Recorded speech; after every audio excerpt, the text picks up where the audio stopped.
बिस्मिल्लाहिर्रहमानिर्रहीम। नाज़रीन अस्सलाम वालेकुम। मैं हूं आपका मेज़बान साबिर शाकिर। वफाकी दारुल हुकूमत इस्लामाबाद से कुछ ताज़ा तरीन इत्तलाआत और अहम खबरें आपसे शेयर करते हैं। पाकिस्तान तहरीक इंसाफ इस वक्त सबसे बड़ा मसला बनी हुई है उनके मुखालफिन के लिए, और ख़ास तौर पे उन क़ुव्वतों के लिए जो कानून शिकन है, आइन शिकन है, और जो अदलिया की आज़ादी को पामाल करना चाहते हैं, मीडिया को कैद करना चाहते हैं। और इसमें जो सिस्टम के अंदर इस वक्त एक बहुत बड़े सहूलतकार का जो सर अंजाम दे रहे हैं फरीज़ा, वो है जनाब काजी फायद ईसा साहब। होना तो ये चाहिए कि वो अदल इंसाफ करें और आज़ाद अदलिया के लिए, सुप्रीमेसी ऑफ कॉन्स्टिट्यूशन के लिए, बुनियादी इंसानी हकूक़ के लिए, शहरी आज़ादियों के लिए अपना रोल अदा करें और दबंग तरीके से करें, जैसा कि वो चीफ जस्टिस बनने से पहले करते थे। खतूत लिखते थे और जीना हराम किया हुआ था, नाक में दम किया हुआ था अपने साथी जजेस का, चीफ जस्टिस साहिबान का। हर रोज कोई ना कोई खत लिखा करते थे वो। लेकिन जब से वो चीफ जस्टिस बने हैं, लगता ऐसे है कि अभी भी उनको लॉलीपॉप दिया हुआ है कि हम आपको एक्सटेंशन देंगे, हम आपको चीफ जस्टिस मजीद 2 साल के लिए आगे बढ़ाएंगे, हम आपकी रिटायरमेंट की एज बढ़ा देंगे। इस तरह का कोई इंसेंटिव दिया हुआ है, या फिर इसके अलावा कोई इंसेंटिव हो सकता है जिसकी वजह से वो बिल्कुल अपनी आंखें बंद की हुई हैं और वो फॉर्म 47 की जो मैंडेट जो सरकार है उनके मुकम्मल तौर पर सहूलतकार बने हुए हैं। 6 ऑनरेबल जजेस खत लिख चुके हैं और उसके साथ साथ लाहौर हाई कोर्ट के जजेस का बाकायदा तौर पे जवाब आ चुका है, सिंध हाई कोर्ट का आ चुका है, खैबर पख्तूनख्वा से आ चुका है, बलूचिस्तान से आ चुका है। और वो सब के सब ये बता रहे हैं कि इस वक्त जुडिशरी जो है वो अंडर सीज है और मुहासरे में है, वो शदीद दबाव का शिकार है। वो खुलकर चीफ जस्टिस काजी फायद ईसा साहब को अपने सारे मसाइल बयान कर चुके हैं कि मुदाखलत हो रही है। लेकिन काजी फायद ईसा साहब जो हैं वो टस से मस्त नहीं हो रहे, बल्कि वो जाके हुकूमती कैंपों में जाके खुले आम सरे आम जाके बैठ गए हैं। जैसे जस्टिस मुनीर आज से कई दिहाइयां पहले जनरल अयूब खान और सिकंदर मिर्जा के दौर में, जैसे वो जस्टिस मुनीर जो है वो अपने आप को नंगे वतन हो गए थे और वो बेलिबास हो गए थे, नंगे होकर वो आ गए थे मैदान में, कि वो उन्होंने डिक्टेटरशिप को भी सपोर्ट किया, उन्होंने आमरीत को भी सपोर्ट किया और हर गैर आइनी गैर कानूनी काम किया और हर आइनी गैर कानूनी काम पे ठप्पा लगाया। जस्टिस मुनीर को जिंदा कर दिया है जनाब काजी साहब ने, और अपने इकदामात से किया है, ये हम नहीं कह रहे, बल्कि अब जो चीज़ें बाहर आ रही हैं, बजाय इसके कि वो इन सारी चीज़ों को देखें, वो ऐसा नहीं कर रहे। केसेस को डिले किया जा रहा है। जजेस के खतूत वाला मामला था, सोमोटो एक्शन हुआ 184(3) के तहत, लेकिन उसको ईद के बाद तक मुअख्खर कर दिया गया। इस दौरान अब जजेस की अपॉइंटमेंट हुई है। जजेस की अपॉइंटमेंट में भी वो हुकूमती कैंपों में जाके बैठ गए, वो जाती उम्रा की साइड पे चले गए, और जो उधर से ख्वाहिश आई, जो पाकिस्तान बार काउंसिल की तरफ से ख्वाहिश आई, जो नून लीग के धड़े से ख्वाहिश आई, वो उन्होंने पूरी कर दी। और इस वक्त भी वो एक वही जो लंदन अकॉर्ड जिसका इमरान खान साहब जिक्र करते हैं, लगता यह है कि वो अभी लंदन अकॉर्ड चल रहा है, शायद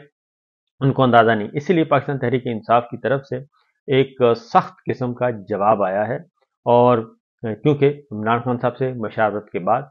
जो उस वक्त सेशन हुआ, इंटरेक्शन हुआ चीफ जस्टिस काजी फायद ईसा साहब से और लार्जर बेंच से इमरान खान साहब का, तो उसमें चीफ जस्टिस साहब ने बड़ी कोशिश की कि इमरान खान साहब जो हैं वो फॉर्म 47 जिन्होंने चोरी किया हुआ, फॉर्म 47 की सरकार है जो मैंडेट चोर, उनके साथ बैठ के बातचीत करें। और उनको बड़ी कोशिश की, बड़ी मीठी मीठी बातें की जनाब काजी फायद ईसा साहब ने। तो उसका जवाब अब दे दिया गया है, क्योंकि कल वो ये बात कर रहे थे परसों, लेकिन कल उन्होंने जो जजेस की अपॉइंटमेंट में किया वो सारा कुछ कर दिया जो कि वजीर कानून ने उनको कहा, जो अटॉर्नी जनरल ने कहा, जो जाती उमरा ने कहा, जो नून लीग की ख्वाहिश थी, उन सारी ख्वाहिशात को उन्होंने पूरा कर दिया। अब सवाल ये है कि इमरान खान साहब की तरफ से अप्रूवल के बाद पाकिस्तान तहरीक इंसाफ ने एक जवाब दिया है और उन्होंने कहा कि नैब तरामीम में जो इमरान खान साहब की बजरिया वीडियो लिंक बेंच में मौजूदा चीफ जस्टिस साहिबा और साथी जजिस से जो गुफ्तगू हुई, उसमें उन्होंने कहा कि इमरान खान की गुफ्तगू को पाकिस्तान तहरीक इंसाफ ने चेयरमैन इमरान खान की गुफ्तगू को मायूसी, लाकानूनियत और हिजान के माहौल से मुल्क को कौम को निकाल कर एक नई जगह पर डालने का कुलिया करार दिया है। इमरान खान साहब इस कौम को निकालना चाहते हैं। अडयाला में 10 महीने से वो नाहक कैद हैं। कौम के मोतबर तरीन कायद की गुफ्तगू, वतन की मोहब्बत से सरचार और कौम के एक सपूत, एक बेमिसाल बेलौस लीडर और एक नाबगाए रोजगार स्टेट्समैन की गुफ्तगू थी। बदतरीन इंतकाम और नंगी रियासती वहशत से लगने वाले गहरे जख्मों के तल्ख तरीन असरात से निकलकर इमरान खान साहब ने सुप्रीम कोर्ट के जजेस के सामने अपनी जात के बजाय अपने मुल्क का मुकदमा रखा। इमरान खान ने अदालत उज़्मा के सामने दस्तूर और जमहूरियत की शहरग में पेवस्त आमरीत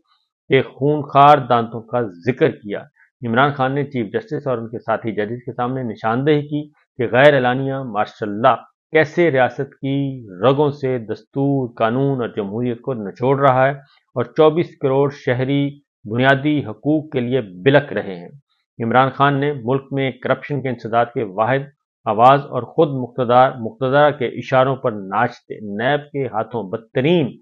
सियासी इंतकाम का निशाना हैं और ताहम मुल्क की वसाइल को लूट मार और दारों की को अरा करने पर तबाही गवारा करने पर आमादा नहीं है। पाकिस्तान का मुस्तकबिल दस्तूर, जमहूरियत, कानून की हुक्मरानी और सुल्तानी जमहूर से वाबस्ता है। इसके लिए अदलिया के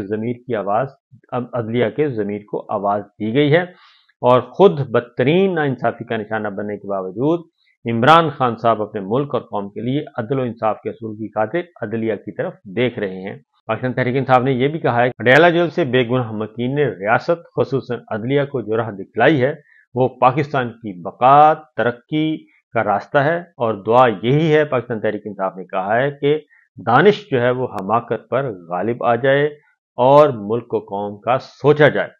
ये सारी बातें पाकिस्तान तहरीक इंसाफ की तरफ से दे दी गई हैं जो उसके बाद जो कुछ हुआ। अब आते हैं सूरत हाल इस वक्त ऐसी है कि मुकम्मल तौर पे फसाइयत मुसल्लत है और पंजाब में क्रैकडाउन शुरू हो चुका है सोशल मीडिया के लोगों पे और पाकिस्तान तहरीक इंसाफ के कारकुनान को दोबारा घरों से उठाया जा रहा है, गिरफ्तार किया जा रहा है और बड़े-बड़े और इस पर एहतजाज भी हो रहा है। कौमी असम्बली में भी कल एहतजाज हुआ, लेकिन कोई भी पुरसाने हाल नहीं है इन सारी बातों का। मौलाना फजलुर रहमान साहब ने कल एक बात की है कौमी असम्बली में और उन्होंने वाज़ेह तौर पर कहा है कि पाकिस्तान तहरीक इंसाफ को जलसों की भी इजाज़त मिलनी चाहिए, सियासी आज़ादी होनी चाहिए और उनको अपनी सियासी सरगर्मियां ओपनली जैसे बाकी सियासी जमातों को है उनको भी हासिल होनी चाहिए। और कल मौलाना फजलुर रहमान साहब ने इमरान खान साहब की आवाज़ के साथ आवाज़ मिलाते हुए वाज़ेह किया। मौलाना फजलुर रहमान साहब ने कहा कि मौजूदा पार्लिमान जो है वो किसी भी सूरत में अवाम की नुमाइंदा नहीं, ये एस्टेब्लिशमेंट की तख्लीक करता है और मैंडेट चोरी करके बनाई गई है, लिहाजा इसको हम कबूल नहीं करेंगे। इसके साथ साथ उन्होंने बहुत सारी बातें की और उन्होंने मिलिट्री लीडरशिप की पॉलिसियों को भी हदफ तनकीद बनाया और उन्होंने कहा कि अगर जर्नैल सियासत में मुदाखलत करेंगे तो फिर हम उन पे तनकीद भी करेंगे। तो फिर उन पे जो तनकीद है वो एक चीफ ऑफ आर्मी स्टाफ पे तनकीद नहीं है, बल्कि वो एक ऐसे जर्नैल पे तनकीद है जो सियासत में मुलव्वस है, जो सियासी उमूर निपटाने की कोशिश कर रहा है। लिहाजा जब वो सियासत में आएंगे तो फिर वो तनकीद का सामना भी करना पड़ेगा उनको। दूसरी जानिब जी असद कैसर साहब की आज़ादी मार्च के 4 मुकदमात में जमानत कबल अज़ गिरफ्तारी जो है वो मंजूर हो गई है और जमानत की दरखास्तों पर समाअत सेशन जज आजम खान साहब ने की और असद कैसर साहब के खिलाफ सियासी बुनियाद पर मुकदमात बनाए गए थे, ये वकील ने कहा, लेकिन अल्टीमेटली उनकी 4 मुकदमात में अबूरी जमानत 22 जून तक मंजूर कर ली गई और इसके लिए महज 5-5 हज़ार रुपए के मचल के रखे गए। इससे आप अंदाजा कर सकते हैं कि मुकदमात में कितनी वर्थ है और कितनी नहीं है। इसके अलावा जी एक और जो मामला हुआ कल chief justice Islamabad high court ने बिल्कुल अगेन मैं कहूँगा कि एक फैसला अच्छा देने के बाद चीफ जस्टिस आमिर फारूक साहब जो हैं वो भी हिम्मत नहीं पकड़ रहे और इस्लामाबाद की 3 कौमी असम्बली की नशिस्तें जो कि मुकम्मल तौर पर तकरीबन 90% ये साबित हो चुका कि वो फेक है, जाली रिजल्ट से तैयार की हुई है। फॉर्म 47 जाली रिजल्ट और 45 फॉर्म 45 के तहत नहीं है। उनका फैसला होना है और फैसला होना था। जस्टिस तारिक महमूद जहांगीरी जो कि इलेक्शन ट्रिब्यूनल के तौर पे डील कर रहे हैं, उन्होंने कुछ अहकामात दिए हुए थे। तो कल चीफ जस्टिस आमिर फारूक साहब से रुजू किया गया शुएब शाहीन साहब ने, अली बुखारी साहब ने, जो पाकिस्तान तहरीक इंसाफ के उम्मीदवार थे, तो उन्होंने कहा कि इलेक्शन कमीशन को रोकें और वो कार्रवाई आगे मत बढ़ाए, और ये काम है इलेक्शन ट्रिब्यूनल का। इस वक्त इलेक्शन कमीशन का कोई रोल नहीं है। इलेक्शन कमीशन को कार्रवाई से रोकने की हुक्म इम्तनाई की दरखास्तों पर 11 जून के लिए नोटिस जारी कर दिए, लेकिन चीफ जस्टिस आमिर फारूक साहब ने इलेक्शन कमीशन को इलेक्शन तरमीमी आर्डीनेंस और इलेक्शन कमीशन में जारी कार्रवाई के खिलाफ जो दरखास्त थी उस पर हुक्म इम्तनाई जारी नहीं किया, और इस तरीके से जो मुस्लिम लीग नवाज की जो पिटीशन थी उसको एक्सेप्ट कर लिया इनडायरेक्टली, और उनको रिलीफ मिल गया। अगर ये ना होता तो पाकिस्तान तहरीक इंसाफ के जो 3 आज़ाद उम्मीदवार जो जीते थे, अली बुखारी साहब, शहीन शहीद साहब और आमिर मुगल साहब, उनकी नशिस्तें बहाल हो जाना थीं, लेकिन आमिर फारूक साहब ने, chief justice Islamabad high court ने रिलीफ नहीं दिया, और इस तरीके से अब ये खाता जो है वो पड़ गया है सर्द खाने में। दूसरी जानिब एक और मामला जी, पाकिस्तान तहरीक इंसाफ का दफ्तर जो कि सील किया गया था, और उसके खिलाफ इस्लामाबाद हाई कोर्ट जस्टिस समन रिफत ने ऑर्डर कर दिया था, और उस जो सील किया गया था उस इकदाम को गैर कानूनी करार दिया था, लेकिन CDA ने उस फैसले पर अमल दरामद नहीं किया, और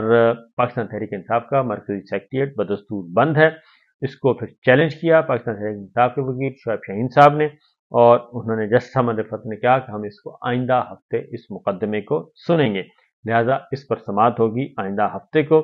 इस वक्त की ये सिचुएशन चल रही है, और लेकिन काजी साहब जो हैं वो अपने उसी एजेंडे पे, उसी नैरेटिव को लेकर आगे बढ़ रहे हैं जो हुकूमत का है, जो नून लीग का खास तौर पे, और फिर स्टैब्लिशमेंट। तो जो पहले चीफ जस्टिस बनने से पहले जो कुछ वो कहते थे, इस वक्त वो नहीं कर रहे, बल्कि लगता यही है कि अभी भी वो इमरान खान साहब की दुश्मनी में, PTI की दुश्मनी में वो काफ़ी आगे जा चुके हैं, और बल्ले का निशान वापस लेकर उन्होंने ये काम शुरू किया था और अभी तक चल रहा है। इजाज़त दीजिए, अल्लाह हाफ़िज़।